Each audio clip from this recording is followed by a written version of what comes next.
raise up my flail, and it begins to glow with black negative energy. And 2 actions to cast Chill Touch. Chill Touch is a spell attack roll, I believe, so yeah. Is it a spell attack? Because it says that you also attempt a basic fortitude save. I of course knew that, and I was just testing you. This is the second time he's stolen my line. DC 18. That is 17. Let me roll damage. Austin's waiting for me to say it, so I'm not going to say 8. it. That's 8 necrotic damage. Necrotic. Negative damage. 1 action remaining. So I'm going to keep that flail going. I'm going to bring it down on its head again. And because that was not an attack spell, this is at your full bonus. Beautiful. That was my question. Oh, Actually, here comes the flail. Yeah. All right, let's do it. Ooh, that is a critical hit. How was that? How's that a critical shot? How's that a Because critical? you're 10 over its AC. Oh, Yeah, nice. its AC right now it's a 12 right now. You knocked it unconscious. Okay, Ariana, you're up. All right, well, I guess I have to stand. So You sound that so requires an inconvenienced by that. action. Yeah, all those little taxes on actions, I think Kobe's going to point them out every time they happen. Yeah. Then I'm going to move, and then I'm going to enter Dragon Stance. So she's going to kind of center herself, and you're going to see this That almost would like... end your turn. Oh, no. Oh, because standing requires a son of a... All right. Basically, you're hearing it fly down towards you, Ariana, and you can use your reaction once it reaches you to try to hit it.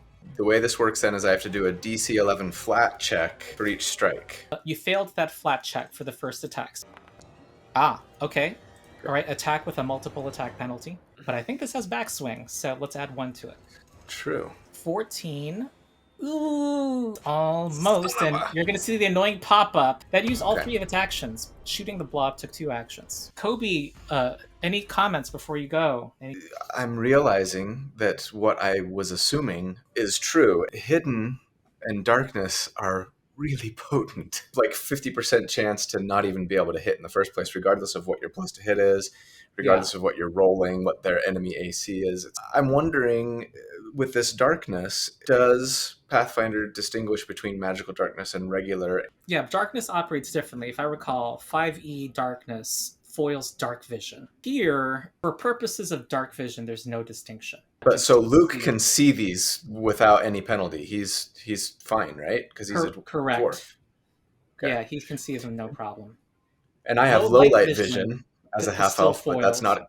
not good enough. Yeah. Okay. Yeah. So anyway, no, I like it. Gosh, I'm not gonna lie. Like the more I play Pathfinder and the more I learn about it, the more I enjoy it. And that could just be like D&D burnout. And maybe I'll change if I take a break from it for a while. Right now, like I just love the crunch. I love the crunchiness and the tacticalness. I hate that opening doors takes an action. And I get a little bit annoyed when, movement isn't separate from the 3 action economy, but I get it. I'll get used to it, I'm sure. I'm going to You're just totally point gonna out for put that now, first not say part on much you. on it, but not everything's folded into advantage or disadvantage. So Right. You can still frighten the enemy and it has an effect while Mm-hmm. darkness is applied. Also, sneak attack damage can still work against the Dark Mantle if you can somehow flank it or Right, because it'd still be flat-footed. or feint against it. Yeah. Off that thought of everything takes an action, that's actually one of the things I really, really like, because one of the things that I noticed when running 5th edition is that there's a lot of vagueness around all these different things and what's a free action and all this kind of stuff. So we'll sometimes get as players will want to try to get away with stuff and do more than they technically should be able to do. So a system that just embraces that pretty much anything you want to do is an action, is an action, is an action. It just makes it easier to adjudicate, and the players know that that's just in the rule book. It's a little bit limiting, perhaps, but I don't know. I kind of like that. Well, and, if the enemies have the same mechanics, it's like, it's not like it's punishing you. It's very fair. I see where they're going with 5e to kind of push some mechanics out of the way, especially helpful for new players. You don't have to worry about, oh, did I have my axe out? Don't have to worry about that because it's a free Right. thing you can It's a free do action, during your turn. yeah. But what if you need to switch weapons? Then there's that issue of putting your axe away and then interacting with the second thing. There are so many things that don't have rules around them that a dungeon master will invariably have to house rule a lot of things. If you want to pull your sword out and then sheath it and then get another one or something, you know what I mean? It's like there's so many things that aren't addressed that you're having to do all these house rules constantly. There's like a drawback to trying to make it rules light too, because things come up that you have to make rulings on. One of my constant frustrations is, so you've got your actions and you've got your bonus actions, and it's like never the twain shall meet. And I always have been frustrated by, it's like, if it's a bonus action, could I just use my action to do another bonus action? It's supposed to be like a lesser, quicker thing, but like, nope, you can't. Granted, you could house rule that, and I think a lot of people do, but like, you know, playing it by the book, I get frustrated when it's like, okay, there's 2 bonus action things I want to do on this turn, but I can't. Yeah, then you get into like, I cast a spell as a bonus action, but then a player tries to cast a leveled spell, which you're not supposed to do. You like cast a cantrip. But it's like, if you just have 3 actions, period of story, then I could cast a 2-action spell, and I believe a Pathfinder casts a 1-action spell, right? Is that correct? Yeah, or like a focus spell, or make a weapon attack, or... Exactly. Like I did that one time. I cast my whatever spell it was, and then I smoked with my flail. Yeah. And actually, I was going to say, when you did that, I was like, you know, I love Gish builds, right? Spell swords, whatever you want to call them.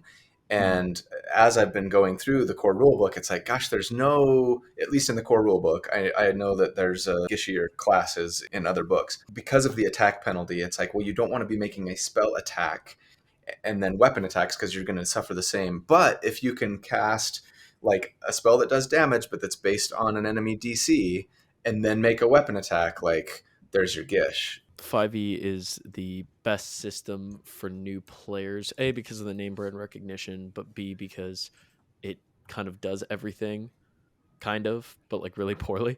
So like, you know, how Luke was saying how it's like 5e DMs, you have to make up a lot of shit on the spot. I think what's so confusing about that is that there are so many rules, and then it just trails off. It's like, but then make up the other stuff. Whereas like a true rules light system is just like make up everything. Gross overgeneralization.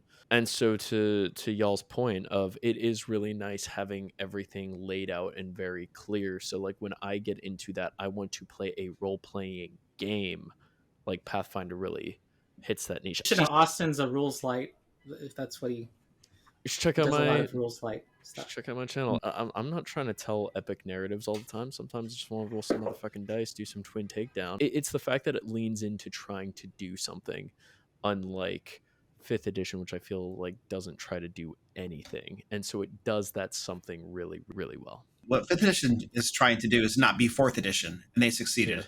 Yeah. That was their biggest goal. I mean, Make they literally something really said well. it explicitly. We're trying to draw from all the editions. So I think it made sense in 2014. All right. If there's nothing else, I had a lot of fun today. Yeah, same. All right. Fun. See you later. All right. Bye.